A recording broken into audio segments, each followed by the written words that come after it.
نحمده ونصلي على رسوله الكريم أما بعد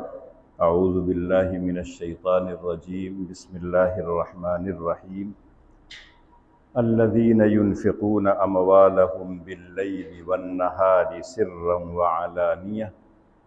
فلا خوف عليهم ولا هم يحزنون وقال ويؤثرون على أنفسهم ولو كان بهم خصاصة صدق اللہ العظیم۔ بزرگان ملت، برادران اسلام، رمضان کا مبارک مہینہ آہستہ آہستہ تقریباً اختتام کے قریب پہنچ چکا ہے۔ رحمت کا عشرہ ختم ہو چکا ہے، مغفرت کا عشرہ بھی ختم ہو چکا ہے، اور آخری عشرہ جس کو جہنم سے خلاصی کا عشرہ کہا جا رہا ہے، اس کا بھی 2 دن گزر چکا ہے۔ اب لے دے کے 7-8 دن اور باقی ہے۔ یوں تو رمضان کی ایک ایک گھڑی، ایک ایک لمحہ، ایک ایک ساعت اس لائق ہے کہ اس کی قدر کی جائے، اس کو گنوایا نہ جائے، لیکن رمضان کا آخری جو عشرہ ہے اس کی قیمت اور بڑھ جاتی ہے۔ اور یہی وجہ ہے کہ پچھلے ہفتے آپ کے سامنے یہ بات آئی تھی کہ اللہ کے رسول خود راتوں کو جاگتے تھے، گھر والوں کو جگاتے تھے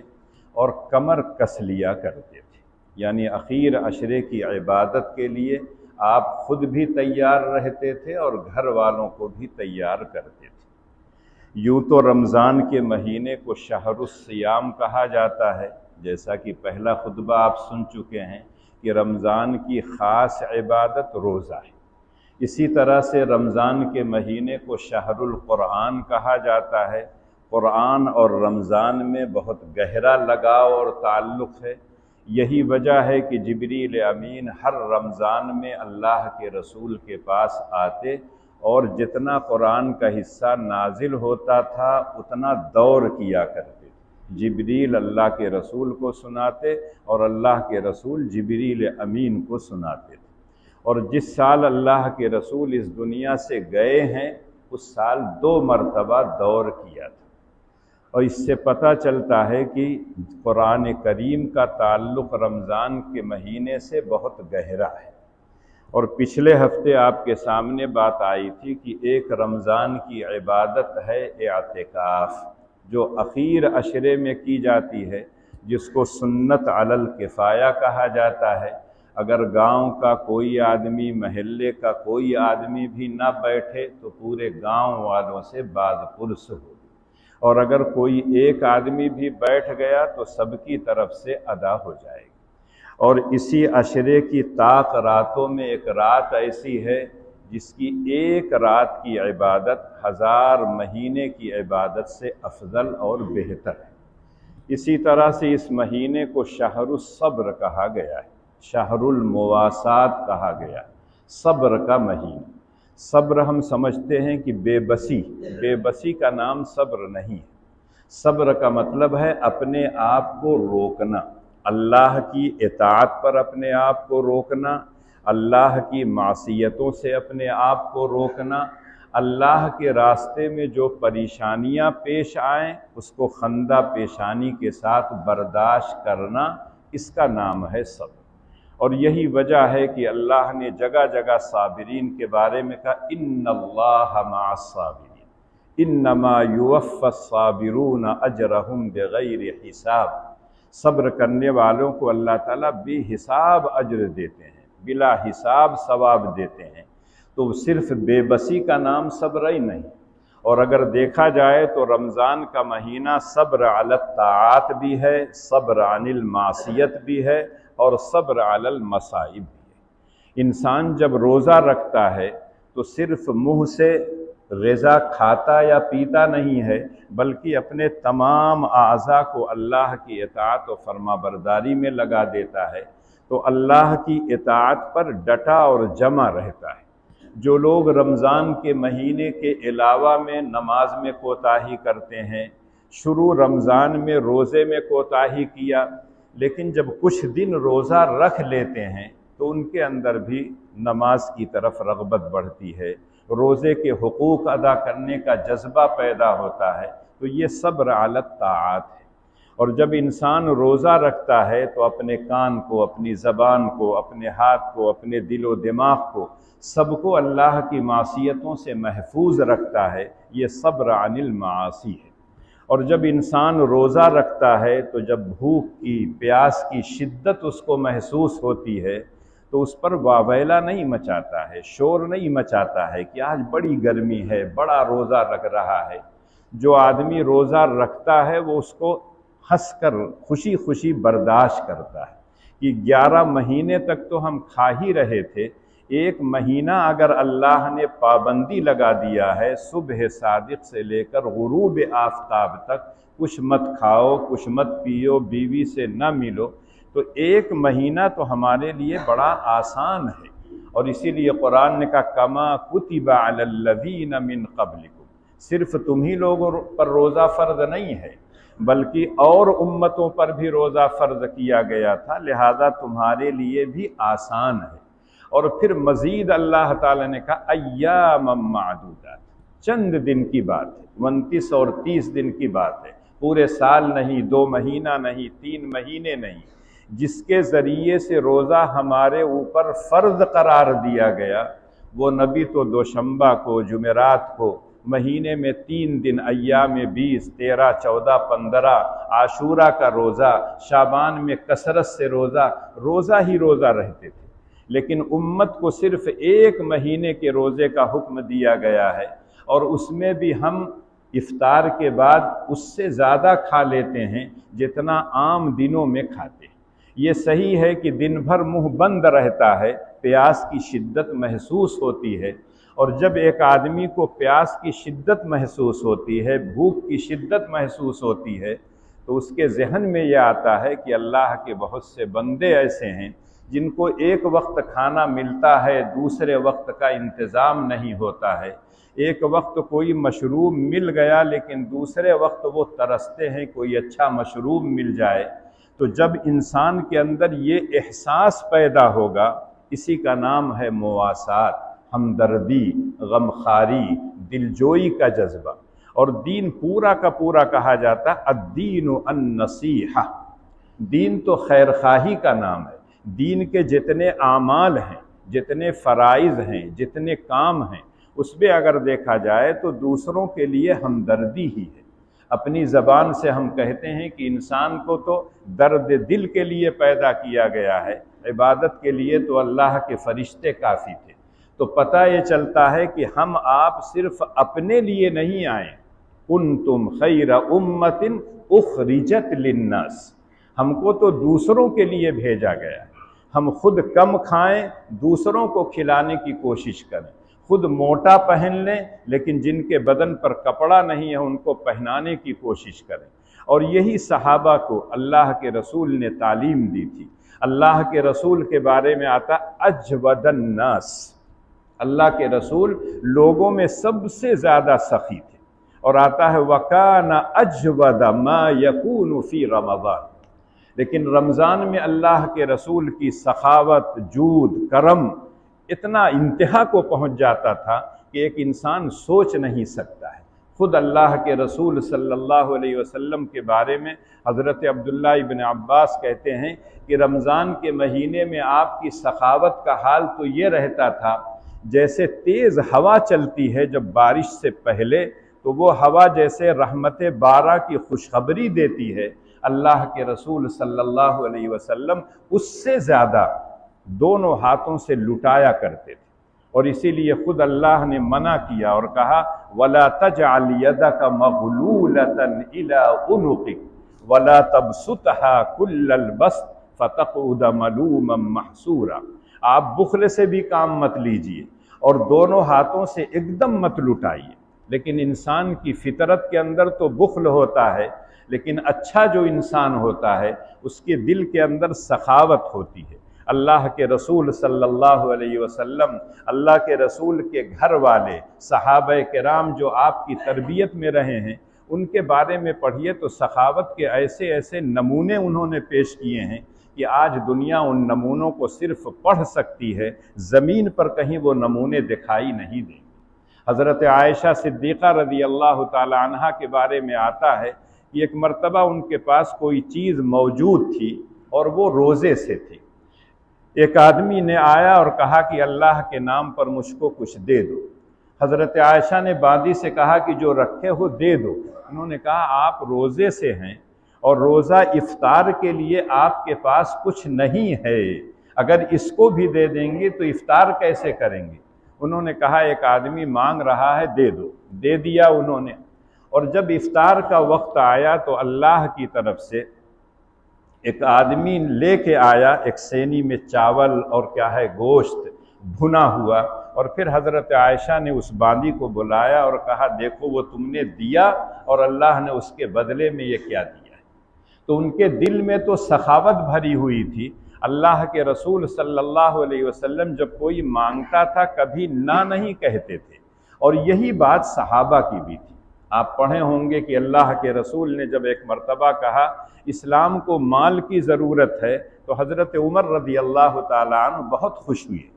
کہ آج تو میں حضرت ابو بکر سے آگے بڑھ جاؤں گا، اس لیے کہ ان کے پاس اتنا مال نہیں ہے جتنا میرے پاس ہے، اور گئے گھر کا سامان 2 حصوں میں بانٹ لیا اور ایک حصہ اللہ کے رسول کے پاس لے آئے، اور جب آ رہے تھے اللہ کے رسول کے پاس تو مارے خوشی کے اچھل رہے تھے کہ آج تو میں سب سے آگے بڑھ جاؤں گا۔ جب اللہ کے رسول نے پوچھا تو حضرت عمر نے کہا سارے سامان کو 2 حصوں میں بانٹ دیا ہوں، ایک حصہ آپ کے لیے لے آیا اور ایک حصہ گھر کے لیے چھوڑ کر آیا۔ اللہ کے رسول نے حضرت ابو بکر جو موجود تھے ان سے کہا تم کیا لے کے آئے ہو؟ تو کہا گھر میں جھاڑو دے کے سب اٹھا لے آیا ہوں، گھر والوں کے لیے بھی کچھ نہیں چھوڑا۔ یہ سب کے بس کی بات نہیں ہے، اور یہی وجہ ہے کہ حضرت عمر رضی اللہ تعالیٰ عنہ کہا کرتے تھے کہ حضرت ابو بکر سے میں آگے نہیں بڑھ سکتا، چاہے وہ جود و سخا کے اندر ہو، غریبوں کی مدد کے لیے ہو، بیواؤں اور یتیموں کی دستگیری کا مسئلہ ہو۔ حضرت ابو بکر صدیق رضی اللہ تعالیٰ عنہ سب سے پیش رہتے۔ حضرت عثمان کا تو لقب ہی غنی ہے، مالدار تھے، وہ مال کے ذریعے سے اسلام کی بڑی خدمت کیے ہیں، لیکن اللہ کے رسول صلی اللہ علیہ وسلم نے ان غریبوں کی بھی دلجوئی کی ہے جو 2 سیر کماتے تھے، ایک سیر اللہ کے راستے میں دے دیا کرتے تھے، ایک سیر گھر والوں کے۔ ایک آدمی کروڑپتی ہو، لکھپتی ہو، وہ اگر 1000 روپیہ خرچ کرتا ہو تو کوئی بات نہیں، لیکن ایک آدمی 100 روپیہ کماتا ہو اور 50 اللہ کے راستے میں دے دیتا ہو، یہ اس کے دل کی سخاوت کی بات ہے، ورنہ ہر آدمی کے بس کی بات نہیں ہوتی۔ اور یہی وجہ ہے کہ اللہ کے رسول نے اور اللہ نے خود صحابہ کرام کی تعریفیں کی ہیں۔ حضرت ابو بکر ہوں، حضرت عمر ہوں، یہ تمام تو مہاجرین صحابہ میں سے ہیں، لیکن سورہ حشر پڑھیے تو پتہ یہ چلتا ہے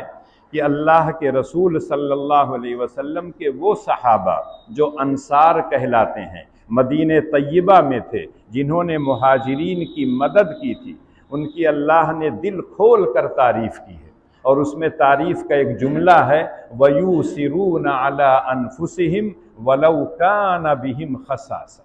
کہ اگر ان کو فقر و فاقہ بھی کی نوبت آ جائے تب بھی اپنے بھائیوں کو ترجیح دیتے ہیں، مہاجرین کو پہلے کھلاتے ہیں، خود بعد میں کھاتے ہیں، اور یہ سب کے بس کی بات نہیں ہے۔ اپنی ضرورتوں کو دبا دینا، اپنی خواہشات کو کم کرنا اور دوسرے کی خواہشات کو پورا کرنا، اپنی ضرورت کو کم کر کے دوسروں کی ضرورت کو پورا کرنا، یہ ایثار کہلاتا ہے، اور یہ سب کے بس کی بات نہیں ہے۔ انہوں نے تو عجیب و غریب ایثار کا نمونہ دیا ہے۔ قرآن کریم کی اس آیت کے ماتحت تفسیر کی کوئی بھی کتاب دیکھ لیجئے، بہت سے واقعات نقل کرتے ہیں۔ قرآن کی آیت کو سمجھنے کے لیے واقعات کی ضرورت نہیں ہے، لیکن جب واقعات آدمی سنتا ہے، سچے واقعات، صحابہ کے واقعات، تابعین کے واقعات، نبیوں کے واقعات، تو دل میں بات بیٹھ جاتی ہے۔ اللہ کے رسول صلی اللہ علیہ وسلم کے صحابہ انصار کی جب تعریف کی گئی، امام قرطبی رحمۃ اللہ علیہ نے اپنی تفسیر میں بہت سے واقعات نقل کیے۔ اگر 1-2 واقعہ صرف آپ پڑھ لیں تو اس سے پتہ چلتا ہے کہ صحابہ کے اندر ایثار کا کتنا جذبہ تھا۔ ایک مرتبہ اللہ کے رسول صلی اللہ علیہ وسلم کے پاس ایک مہمان آیا۔ اللہ کے رسول صلی اللہ علیہ وسلم نے اپنی ازواج مطہرات یہاں کہلوایا کہ ایک مہمان آیا ہے، اس کے کھانے کا کچھ نظم ہے۔ تو جتنی بیویاں تھیں سب کے گھر سے یہ آواز آئی کہ پانی کے علاوہ کچھ نہیں۔ اب اللہ کے رسول صلی اللہ علیہ وسلم نے مجلس میں اعلان کیا کہ ہے کوئی آدمی اس مہمان کی خاطر تواضع کرے؟ تو ایک صحابی نے کہا کہ اللہ کے رسول میں کروں گا۔ اس کے بعد مہمان کو لے کے جب وہ گھر گئے اور اس کو بیٹھا دیے ہوں گے، گھر میں گئے اپنی بیوی سے پوچھا کچھ ہے؟ تو انہوں نے کہا اتنا ہی ہے جتنا بچے کھا لیں گے، بچے گا تو ہم لوگ کھا لیں گے، مہمان کی گنجائش نہیں۔ تو اس صحابی رسول نے اپنی بیوی کو کیا ہے ایک ترکیب بتائی کہ دیکھو جو ہے کھانا اس کو تو تم مہمان کے سامنے پیش کر دو، دسترخوان بچھا کے میں بھی بیٹھ جاتا ہوں، مہمان بھی بیٹھ جائیں گے، اور مجھ کو دے دو، ان کے سامنے میں رکھ دوں گا۔ اور جو دیا اس وقت جلتا تھا، چاہے لانٹین کہہ لیجئے، بلب کہہ لیے، اس وقت تو بجلی تھی نہیں، جو بھی جلتا تھا انہوں نے کہا چراغ کو بنانے کے بہانے اس کو بجھا دینا، اور مہمان یہ سمجھے گا کہ چراغ تو خود بخود بجھ گیا ہے اور وہ آرام سے کھا لے گا، اور میں اس کے سامنے اس طرح سے بیٹھا رہوں گا کہ اس کو محسوس ہو کہ میں کھا رہا ہوں۔ اور دونوں نے جو ترکیب طے کی تھی اسی ترکیب کے اعتبار سے مہمان آیا، بیٹھا دسترخوان پہ، چراغ انہوں نے بجھا دیا اور مہمان نے دبا کے کھا لیا آرام سے۔ اس کے بعد جب چلے گئے وہ، تو صبح کو جب اللہ کے رسول صلی اللہ علیہ وسلم کے پاس پہنچے ہیں تو اللہ کے رسول نے کہا کہ تمہاری ادا اللہ کو اتنا پسند آئی ہے کہ اللہ نے قرآن میں اس کا ذکر کر دیا ہے وَيُؤْثِرُونَ عَلَىٰ أَنفُسِهِمْ وَلَوْ كَانَ بِهِمْ خَصَاصَةٌ، خود نہیں کھایا، بیوی نہیں کھائے، بچوں کو ہو سکتا ہے مہمان کے بعد جو بچا ہو وہ کھلا دیے ہوں، تو اپنے اوپر مہمان کو ترجیح دیا، وہ بھوکا تھا اس کی بھوک مٹائی اور اپنی بھوک باقی رکھی۔ یقینی طور پر یہ سب کے بس کی بات نہیں ہے۔ اسی طرح سے غزوہ یرموک کے موقع پر آتا ہے کہ ایک صحابی کے بھائی شریک ہوئے تھے غزوے میں، ان کو یہ احساس ہوا کہ چلے بھائی کو ذرا دیکھ لیں کس حالت میں ہیں میدان جنگ میں، کہیں ایسا تو نہیں ہے کہ شہید ہو گیا ہو یا کسی چیز کی ضرورت ہو۔ تو وہ ایک مشکیزے میں پانی لیے اور پانی لے کے کیا ہے جنگ کی طرف چلے گئے، اور جب میدان جنگ میں پہنچے ہیں تو دیکھا تو بھائی تڑپ رہا تھا اور پانی پانی کر رہا تھا، لیکن جیسے ہی اس کے پاس پہنچے ہیں اور کہا کہ بھائی میں پانی دے رہا ہوں، تب تک اس کے بغل سے آواز آئی پانی، کہ مجھ کو بھی پانی پلا دو۔ تو خود اس کے بھائی نے جو تڑپ رہا تھا پیاس کی وجہ سے، اس نے کہا اس کو دے دو، اور جب اس کے پاس پہنچا ہے تو اس کے بغل میں جو آدمی تھا اس نے کہا پانی،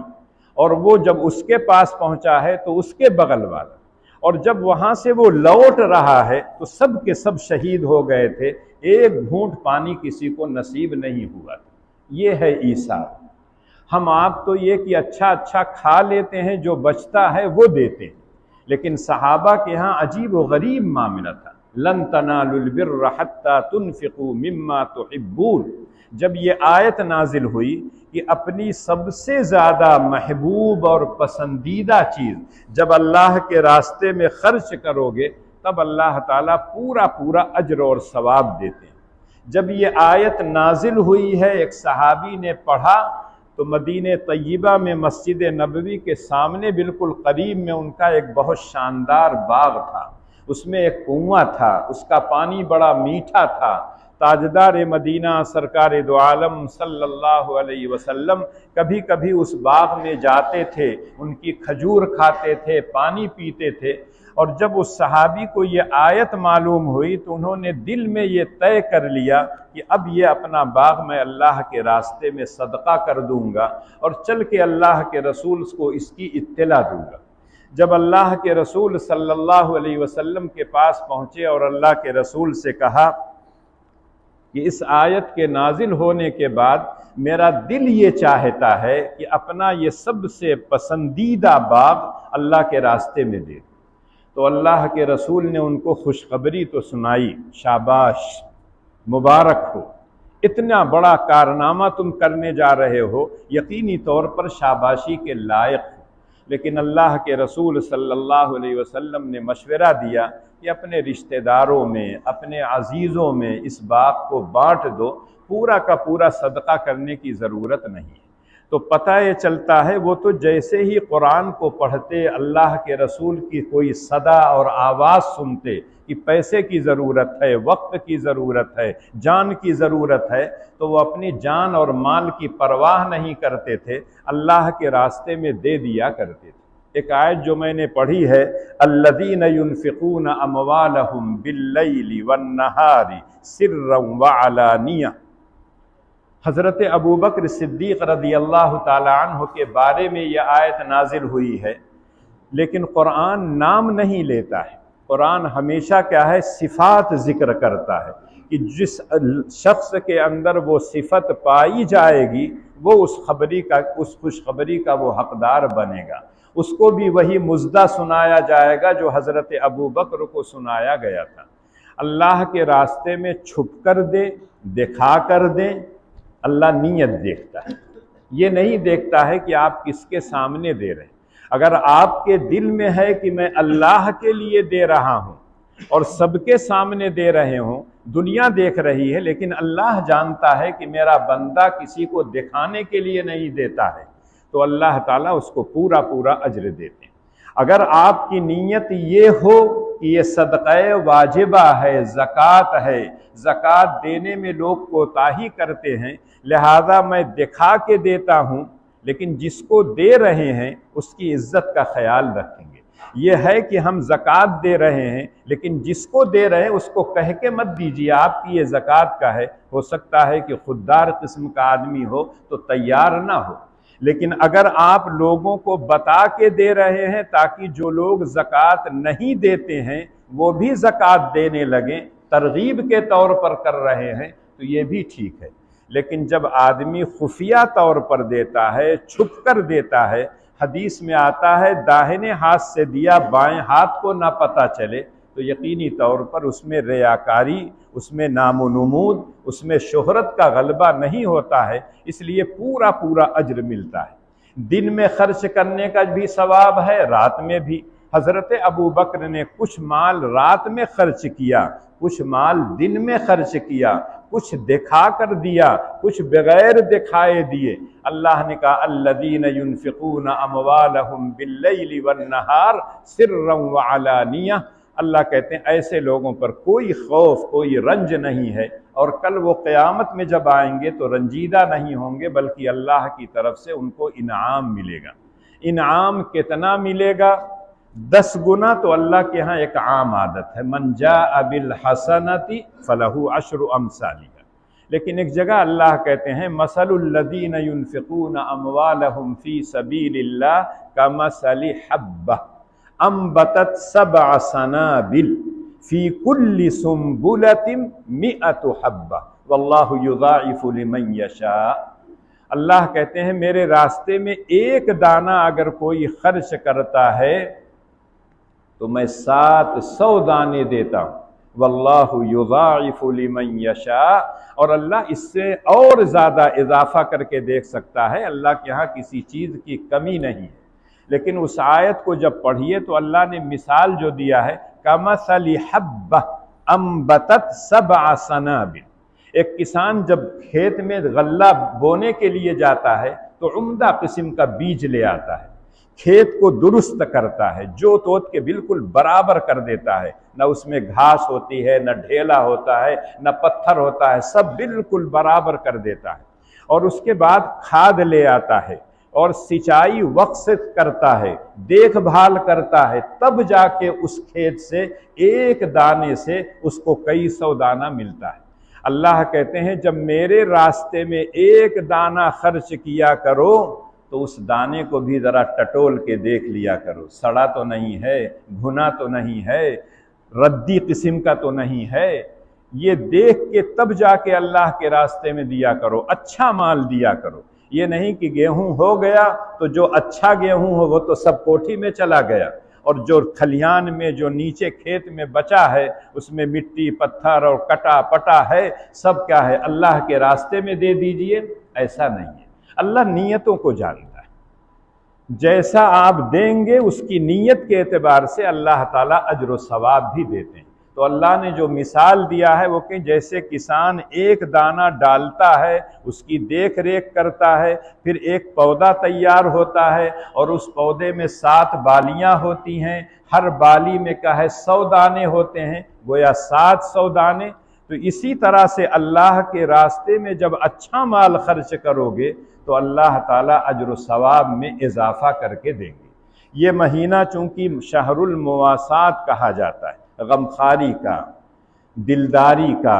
دلجوئی کا، ہمدردی کا مہینہ ہے، تو جن لوگوں کو اللہ نے مال دیا ہے وہ مال صرف ان کا اپنا نہیں ہے۔ وَفِي أَمْوَالِهِمْ حَقٌّ لِلسَّائِلِ وَالْمَحْرُومِ، جو مال ہے اس میں آپ خود کھائیے، خود پہنیے، مکان بنائیے، اپنی ساری ضرورتوں کو پورا کیجئے، اس میں کوئی کمی مت کیجئے۔ لیکن اسی مال میں اللہ کے وہ بندے بھی ہیں جو زبان سے سوال کرتے ہیں، اپنے حال سے کہتے ہیں کہ میں غریب ہوں مجھ کو دے دو، لیکن ایک بندہ وہ ہے جو نہ زبان کبھی کھولتا ہے اور نہ کسی کے سامنے اپنے حال کا اس طرح سے اظہار کرتا ہے کہ میں ضرورت مند ہوں۔ اللہ کہتے ہیں دونوں کا حق ہے تمہارے مال۔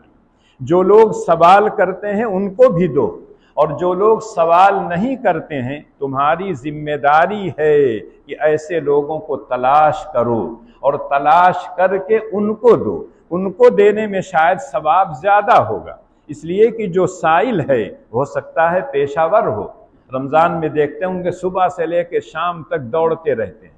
ہر وقت دوڑتے رہتے ہیں، نہیں دیکھتے کہ رمضان کا مہینہ ہے شاید آرام کر رہا ہو، تلاوت کر رہا، ان کو اس سے نہیں ہے اللہ کے نام پہ دے دو، اور پورے محلے میں چلاتے رہتے ہیں۔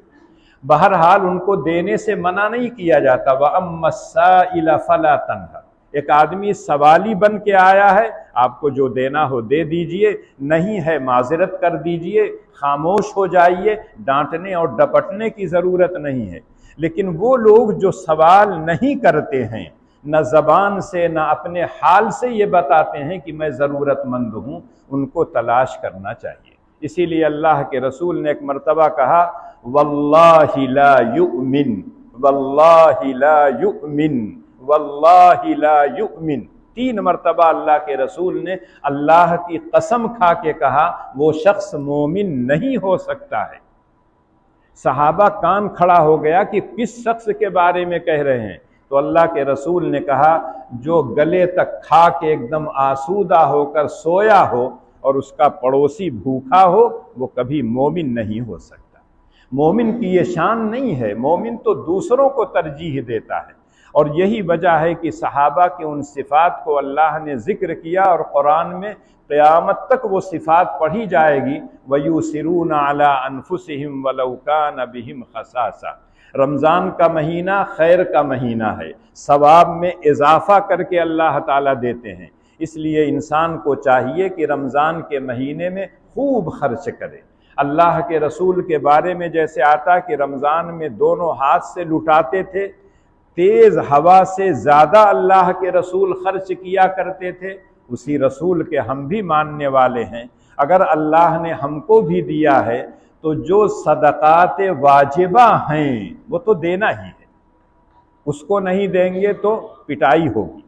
لیکن صدقات نافلہ جو ہے اس میں اضافہ کرنا چاہیے۔ زکوٰۃ اگر نہیں دیں گے تو یقین کیجئے کہ کل قیامت کے دن سزا دی جائے گی۔ جس مال کو آپ نے سینت سینت کے رکھا ہے، چاہے سونے کی شکل میں، چاہے چاندی کی شکل میں، چاہے نوٹ اور سکے کی شکل میں، وہ سب کا سب تپایا جائے گا اور اس سے آپ کی پیشانی کو، آپ کے پہلو کو داغا جائے گا۔ اس لیے کہ جب کوئی آدمی مانگنے کے لیے آتا ہے تو سب سے پہلے آدمی اپنی نظر گھما لیتا ہے، اور جب زیادہ اصرار کرتا ہے تو رخ موڑ کے ادھر ہو جاتا ہے۔ اس لیے اللہ تعالیٰ اس روز کا کہیں گے کہ جو مال تم نے یہ کیا ہے اس کو آگ میں تپا کے اس سے تمہاری پیشانی کو، تمہارے پہلوؤں کو داغا جائے گا، اور کہا جائے گا هَذَا مَا كَنَزْتُمْ لِأَنفُسِكُمْ فَذُوقُوا مَا كُنْتُمْ تَكْنِزُونَ، یہ ہے وہ خزانہ جو تم نے دنیا میں جمع کیا تھا، تمہارے اوپر زکوٰۃ فرض تھی، زکوٰۃ نہیں دیا تھا، یہی مال آج تم کو ستائے گا، تمہارے لیے چین اور سکون کا باعث نہیں بنے گا۔ اللہ کے رسول کو حکم ملا تھا، خذ من اموالہم صدقۃ تطہرہم وتزکیہم بہا وصل علیہم ان صلاتک سکن لہم واللہ سمیع علیم۔ اے نبی، آپ جو مالدار ہوں ان کے مال میں سے صدقہ لیجئے، واجبہ جو زکوٰۃ ہے، صدقہ فطر ہے، اور صدقات نافلہ بھی لیجئے۔ اس صدقات کے لینے سے ان کا دل صاف ہو جائے گا، بخل نکل جائے گا، دنیا کی محبت نکل جائے گی، مال کی محبت ختم ہو جائے گی، ان کا تزکیہ نفس ہو جائے گا، اور جو مال کی زکوٰۃ دے دیں گے وہ مال پاک اور صاف ہو جائے گا۔ آج کا انسان یہ سمجھتا ہے کہ زکوٰۃ دیں گے تو مال گھٹے گا، مال گھٹتا نہیں ہے بلکہ بڑھتا ہے، اور جو آدمی زکوٰۃ دیتا ہے اس کو یہ اعتماد ہوتا ہے کہ اس کی میں نے زکوٰۃ دے دیا ہے، انشاءاللہ یہ پیسہ ضائع نہیں ہوگا۔ اور اکثر دیکھا جاتا ہے کہ اللہ تعالیٰ ایسے لوگوں کا مال ضائع نہیں کرتے ہیں، اور زکوٰۃ بڑی تھوڑی مقدار میں ہے، 40واں ہے، 2.5% ہے، زیادہ نہیں ہے۔ آج کا انسان یہ سمجھتا ہے کہ میرے پاس کہاں زکوٰۃ کا پیسہ ہے، میں کہاں صاحب نصاب ہوں، لیکن آج اکثریت صاحب نصاب ہے۔ جو نصاب بتایا جاتا ہے 7.5 تولہ سونا، 52.5 تولہ چاندی، اس کا مطلب دونوں میں سے ایک ہو، اور اگر کیا ہے چاندی ہے کچھ سونا ہے تو دونوں کی قیمت نکال کے 52.5 تولہ چاندی کی قیمت کا اگر وہ مالک ہے تو اس کے اوپر زکوٰۃ فرض ہے، اور اگر چاندی ہے اس کے ساتھ ساتھ کچھ پیسے ہیں تو اس کی بھی قیمت لگائی جائے گی۔ اگر 52.5 تولہ چاندی کے قریب اس کی ملکیت ہے تو اس کے اوپر واجب ہے۔ اب وہ آپ کے اختیار میں ہے، اپنا نصاب جب آپ دیکھ لیں، چاہے رمضان میں دیکھیں، شوال میں دیکھیں، محرم میں دیکھیں، آپ جس تاریخ کو متعین کر لیں کہ آج آپ اپنا دیکھ لیں کہ میرے پاس کتنا مال ہے، اتنا مال ہے، میں صاحب نصاب ہوں۔ اب 1 سال کے گزرنے کے بعد آپ کو زکوٰۃ دینا، اور جب پھر اس کے بعد سال آئے گا تو پھر اس وقت آپ پیسہ دیکھیے کتنا ہے، اگر نصاب کے مالک ہیں تو اس وقت بھی دیا جائے گا۔ یہ نہیں کہ پچھلے سال دے دیا ہوں اب نہیں دینا ہے، ہر سال دینا ہے۔ نماز روزانہ پڑھنا ہے، یہ نہیں کہ ایک دن پڑھ لیا تو اب کئی دن کے لیے کافی ہو گئی، ایک دن کھا لیا تو کئی دن کے لیے کافی ہو گئے، ایسا نہیں ہے۔ تو زکوٰۃ کے سلسلے میں بہت محتاط رہنا چاہیے، مال کی محبت دل سے نکل جاتی ہے، مال صاف ستھرا ہو جاتا ہے، اللہ تعالیٰ اس مال میں برکت عطا کرتے ہیں۔ یہ تو زکوٰۃ اگر نہیں دیں گے تب تو سزا ہوگی۔ اسی طرح سے رمضان کے مہینے میں صدقہ دیا جاتا ہے جس کو صدقہ فطر کہا جاتا ہے۔ فطر کا مطلب ہے افطار، اسی وجہ سے آتا ہے کہ اخیر عشرے میں عید سے پہلے دے دیا جائے۔ لیکن اگر کوئی آدمی گیہوں کی شکل میں دیتا ہو، جو کی شکل میں دیتا ہو، چنے کی شکل میں دیتا ہو، کھجور ہے، کشمش ہے، پنیر ہے، تو آج سب کو صرف گیہوں یاد رہتا ہے، اور اوپر جو ہے الزام کس پر آئے گا؟ مولوی صاحب لوگوں پر، کہ مولوی صاحب لوگ بتاتے نہیں۔ جو بتاتے ہیں وہ یہ کہتے ہیں کہ آپ جو چاہیں اپنی حیثیت کے مطابق صدقہ فطر دیجئے، اور صدقہ فطر کے لیے روزہ رکھنا شرط نہیں ہے۔ اگر آپ نے روزہ نہیں رکھا ہے تب بھی آپ کے اوپر صدقہ فطر واجب ہے۔ اگر صاحب نصاب ہیں تو اپنی طرف سے، اپنے نابالغ بچوں کی طرف سے، اور اپنے ماتحت جو لوگ ہیں سب کی طرف سے صدقہ فطر دینا ضروری ہے۔ گیہوں اگر آپ دیتے ہیں، ہم لوگوں کے ہاں جیسے کھایا جاتا ہے، عام طور سے کسان وہی استعمال کرتا ہے، تو اس کی مقدار شرعی اعتبار سے 1.25 کلو ہے، نصف سا۔ لیکن اس کے علاوہ جتنے اور اجناس ہیں، چاہے وہ جو ہو، چاہے چنا ہو، چاہے چاول ہو، چاہے کشمش ہو، چاہے چھہارا ہو، چاہے پنیر ہو، یہ سب ڈبل ہے، 3.5 کلو۔ اب اگر کسی سے کہا جائے کہ 3.5 کلو کشمش کی قیمت آپ دے دیجئے، ایک آدمی غریب ہے، وہ نہیں دے پائے گا، لیکن ایک آدمی کروڑپتی ہے، لکھپتی ہے، اس کو اللہ نے دے رکھا ہے، وہ کیوں گیہوں کے حساب سے دے رہا ہے؟ آج تو 1.25 کلو گیہوں کی قیمت عام طور سے لوگ اعلان کر رہے ہیں 45-46 روپے، لیکن اگر 100 روپے آپ دے دیتے ہیں، آج 100 روپے کی کیا حیثیت؟ یہ صحیح ہے کہ 50 روپے میں بھی ایک غریب کا پیٹ بھر سکتا ہے، آج دنیا میں کھانا ایسا مل سکتا ہے 50 روپے میں کہ پیٹ بھر جائے، لیکن جیسے آپ 5 اسٹار ہوٹلوں میں کھاتے ہیں، کریم میں کھاتے ہیں اور دوسرے بڑے شہروں میں جا کے کھاتے ہیں، ہزاروں روپے ایک وقت میں آپ خرچ کرتے ہیں، تو اگر اللہ کا بندہ کوئی غریب ہے اور اللہ نے آپ کو دے رکھا ہے تو کشمش کے لحاظ سے، پنیر کے لحاظ سے آپ اگر اپنا فطرہ نکالتے ہیں تو شاید 1000 سے زیادہ دینا پڑ جائے۔ جو اگر دیں گے تو وہ بھی آپ کو 600-700 روپیہ دینا پڑ جائے گا، لیکن آسانی چونکہ گیہوں میں ہے، اس دور میں گیہوں وہاں پایا نہیں جاتا تھا، باہر سے آتا تھا، اسی لیے شاید آتا ہے کہ نصف سا ہے، ورنہ جیسے ساری چیزیں ایک ساتھ ہی 3.5 کلو ویسے ہی گیہوں کو بھی ہونا چاہیے تھا، لیکن گیہوں چونکہ باہر سے آتا تھا، مہنگا ہوتا تھا، آسانی سے ملتا نہیں تھا۔ حضرت معاویہ رضی اللہ تعالیٰ عنہ کے بارے میں آتا ہے کہ انہوں نے یہ مقدار متعین کر دی تھی اپنے زمانے میں، اس زمانے سے لے کے لوگ اس پر عمل کرتے چلے آ رہے ہیں، لیکن اگر کسی کو اللہ نے باحیثیت بنایا ہے تو آپ صرف 1.25 کلو گیہوں مت دیجئے، اس میں اضافہ کر کے دے دیجئے نا، قیمت اگر دے رہے ہوں تو آپ بڑھا کے دے دیجئے، اور اگر اللہ نے آپ کو خوشحال بنایا ہے تو کشمش، پنیر، جو، چھہارا، کھجور، اس کا بھی تو دے سکتے ہیں۔ کھجور کتنی بھی سستی ہوگی، 200 روپے سے کم نہیں ہے اچھی کھجور، مطلب اوسط درجے کی، اچھی تو 1000 روپے ہو جائے گی، تو اگر 3.5 کلو دیں گے تو کتنا دینا پڑے گا سمجھ لیجئے۔ یہ تو شریعت نے آسانی دی ہے، اس لیے جو غریب ہے، جو اوسط درجے کے لوگ ہیں، اگر ان کے گھر گیہوں پیدا ہوتا ہے گیہوں دے دیں، اس میں کچھ اضافہ کر دیں، نصف سا کے بجائے 1 سا کے حساب سے دیں گے، ثواب تو آپ کو ملے گا نا۔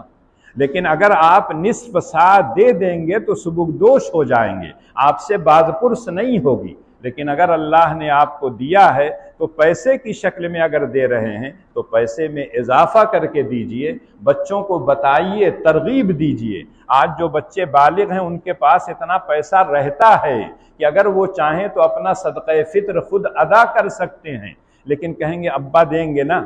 لیکن آپ کے پاس ہے، آپ دیجئے تو ثواب آپ کو ملے گا، یقینی طور پر آپ کا باپ تو دے گا اگر آپ نہیں دیں گے، لیکن آپ کو بھی دینا چاہیے اور دل کھول کر دینا چاہیے۔ اور اسی وجہ سے اللہ کے رسول صلی اللہ علیہ وسلم کہا کرتے تھے کہ رمضان میں چاہے امیر ہو چاہے غریب ہو،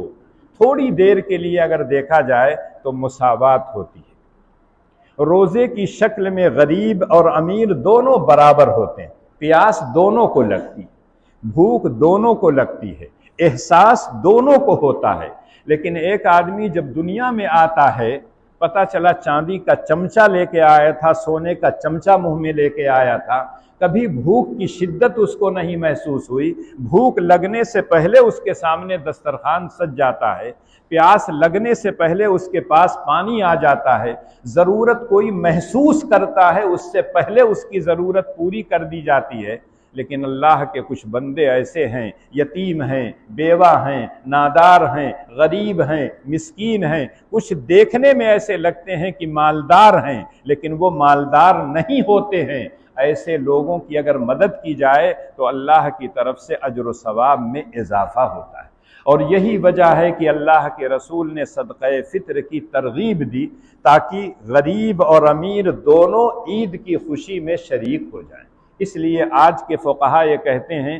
کہ اگر آپ پیسے کی شکل میں عید سے پہلے نکالتے ہیں، نماز سے پہلے، تو صدقہ فطر ادا ہوگا، اور اگر نماز کے بعد ادا کریں گے تو عام صدقہ ہوگا، وہ صدقہ فطر نہیں ہوگا۔ لیکن اگر آپ غریب کو عید کی خوشی میں شریک کرنا چاہتے ہیں تو اس کا مطلب ہے کچھ پہلے دے دیجئے تاکہ وہ بیچارہ عید کی تیاری کر لے، چاہے اپنے لیے چینی سمئی جو چاہے اپنے بچوں کے لیے خرید لائے، اگر پیسہ زیادہ آپ دیں گے ہو سکتا ہے کپڑا نہ ہو، کپڑا خرید لے، تو اگر کسی ننگے کو کپڑا پہنا دیا جائے، کسی بھوکے کو کھانا کھلا دیا جائے، کسی پیاسے کو پانی پلا دیا جائے، شریعت میں اس کی بہت زیادہ فضیلت ہے۔ تو رمضان کے مہینے میں خاص طور سے اس کا اہتمام کرنا چاہیے۔ اللہ کے رسول نے کہا اگر کسی آدمی نے کسی ایک آدمی کو روزہ کھلا دیا، افطار کرا دیا، تو اس کو ثواب اتنا ہی ملے گا جتنا روزہ رکھنے والے کو، اور اس میں کوئی کمی نہیں ہوگی۔ افطار میں شریک کرنا یا افطار دوسروں کو کرانا یہ باعث ثواب ہے۔